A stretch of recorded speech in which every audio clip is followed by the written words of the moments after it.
చేస్తాం. వైసీపీ పిలిపించి ముందు వారిని ఇచ్చి అధికార పార్టీ అండదండలతో ఆ యువకుని అతన్ని చంపేశారు. అలాగే రైతుల నుంచి కొనుగోలు చేసిన మొక్కజొన్నలో ప్రతి ఎమ్మెల్యే కమిషన్ దాదాపు 26 కోట్లు తీసుకున్నారు. కొనుగోలు కేంద్రాల్లో రైతుల నుంచి పస్కాకి 200 రూపాయలు 100 రూపాయలు చెప్పిన ఎమ్మెల్యేకి వెళ్ళిపోతా ఉంటే అసలే గిట్టుబాటు ధర లేదు, లాభసాటి ధర లేదు, మద్దతు ధర ఇవ్వలేదు, ధరల స్థిరీకరణ నిధి లేదు. వచ్చిన పంటకు మళ్ళీ కూర్చొని 100 రూపాయలు 200 ఇవ్వమంటే ఇది క్లాస్ వాళ్ళ గురించి మాట్లాడతారు.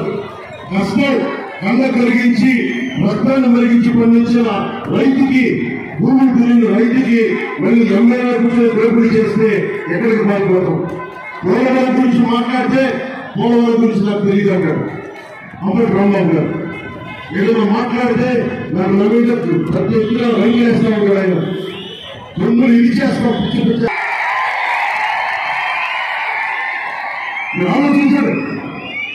పోలవరం ప్రాజెక్టుకి జనవరి సైడ్ మంత్రులు పోలవరం ఎప్పుడు అవుతాడో నాకేం తెలుసు అని చెప్పి కూర్చొని డ్యాన్స్ ప్రాక్టీస్ చేశాడు.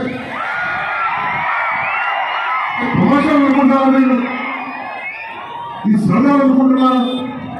పోలవరం కోసం ఎంతమంది 1,60,000 మంది నిరుద్యోగులైన 1,60,000 మంది మంత్రి పదవి బాధ్యత సరదాలు కాదు.